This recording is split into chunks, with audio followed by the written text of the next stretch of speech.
On today's video, guys, I'm going to be talking to you all about the importance of having a good script. Not that you want to marry that script, but having a good baseline to follow when speaking to sellers is going to definitely be valuable. I'll see you in a second.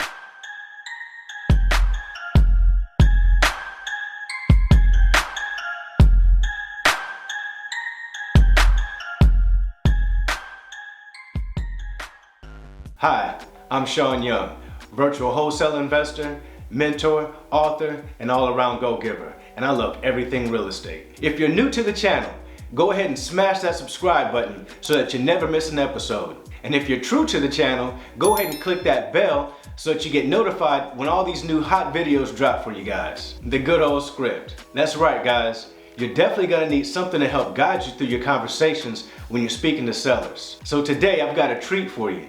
I'm going to give you the script that me and my team personally use to close tons of deals. And don't worry, you won't have to leave your email address or do anything like that. Just simply go down to the description and it'll be right there for you. Alright guys, this script is a script that my team uses, my acquisitions team actually uses to return a call that our cold callers that we utilize through our virtual assistant company that I own and operate as well. So the script that we're going to talk about today, guys, is the script on how to return a motivated seller call. This is after your VA or your virtual assistant has gotten some interest from that seller and has put it into your database and teed it up to you to go ahead and get it under contract. That's right, I said a virtual assistant. And if you need a qualified, professionally trained virtual assistant, then you're in luck, because I own and operate a company that provides just that. The link for that will also be down in the description below. So let's jump right into the script. Hello, can I speak to?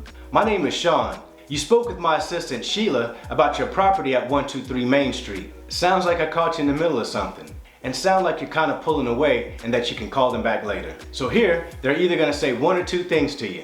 Call me back at another time because I am busy and you did catch me in the middle of something, or right now is a perfect time to talk. What do you got for me? Now, before I go into the next question, there's something that you definitely got to consider when you're speaking with these sellers, and that's building rapport.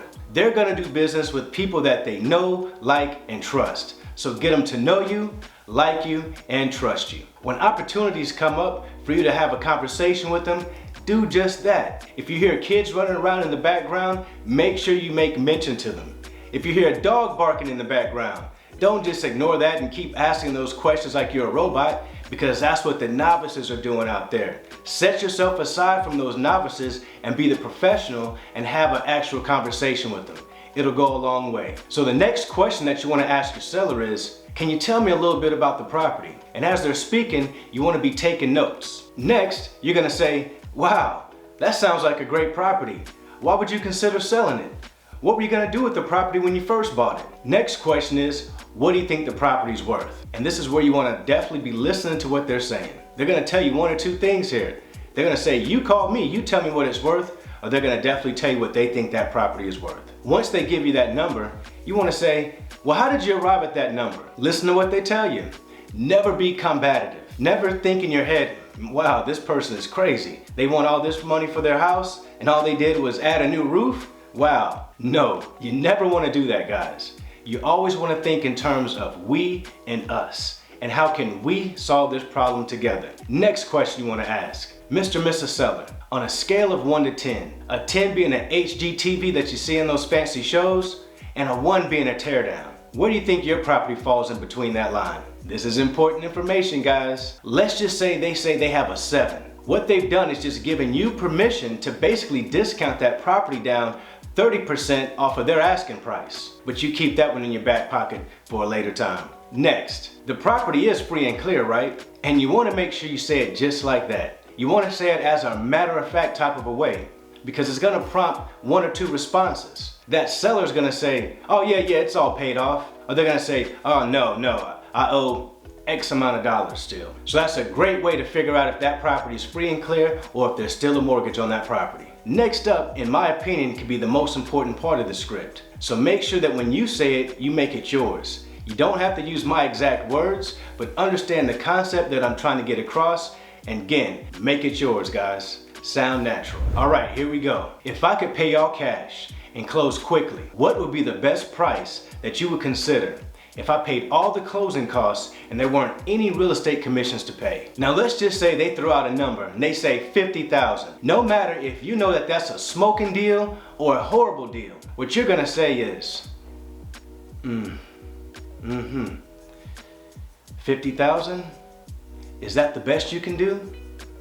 And remain quiet. That's gonna give them the opportunity to say, well, you know, I could probably do maybe 45, 46. Or they're gonna remain firm and say, nope, 50, that's my lowest offer. Either way, guys, you gotta give it a shot, because that's giving you the opportunity to put more money on your plate. So now that you've got a price, you wanna confirm what's the best way to get in contact with this seller. Because what you're gonna say is, hey, I need to go back and speak with my partner. I'm not the numbers guy. I'm the people person, as you can tell.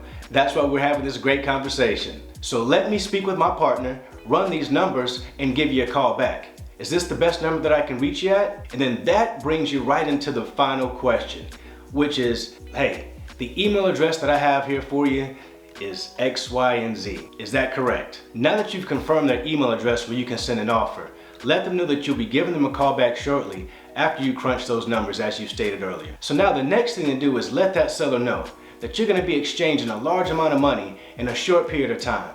And you wanna make sure that you have all your ducks in a row and have all the details that you need to make that seller a fair offer. Now that that's established, go ahead and confirm with the seller if this is the best way to get back in contact with them. Next, confirm their email address and let them know that this is where you're gonna be sending your electronic agreement once you guys settle on a price. So that's it, guys. How to return a motivated seller call. If you got any value out of today's episode and you want to learn more, then go ahead and schedule a call with me and my team today by using the link that's down in the description. I look forward to speaking with you. So have fun, guys.